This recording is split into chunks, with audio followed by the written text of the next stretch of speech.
10টি কেন্দ্রীয় trade union federation সমূহ এবং বিভিন্ন সংগঠনের আহ্বানে 20 মে দেশব্যাপী সাধারণ ধর্মঘটের সমর্থনে রবিবার রাজ্য কনভেনশন অনুষ্ঠিত হয় আগরতলা টাউন হলে।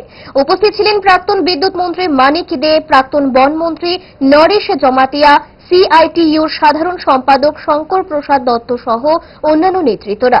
শ্রমিকদের ন্যায্য অধিকার রক্ষার্থে সারা দেশের শ্রমিকরা দেশব্যাপী সাধারণ ধর্মঘটের ডাক দিয়েছে। কনভেনশনে মানিক দে তার বক্তব্যে বলেন, শ্রমিকদের আন্দোলনের অধিকার হরণ করার পরিকল্পনা নিচ্ছে কেন্দ্রীয় সরকার।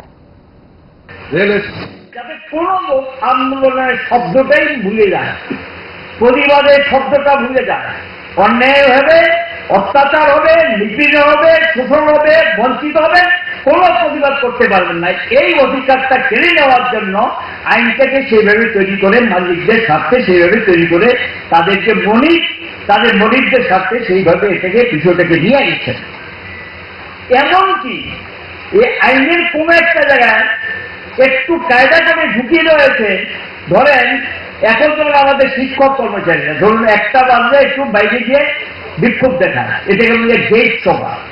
কর্মস্থলে বাইরে গিয়ে আমি গেট সভা করলাম, বিক্ষোভ দেখালাম, দাবি জানালাম।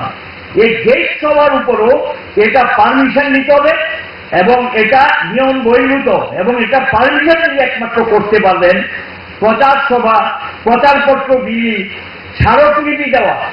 একটা জায়গায় এমনই ইন্টারেস্টলি বলা আছে, এই যে দাবিটা জানাবো তার জন্য একটা মেমোরেন্ডাম বা স্মারকলিপি দেওয়া, এটাও কিন্তু আপনাকে পারমিশন নিতে হবে।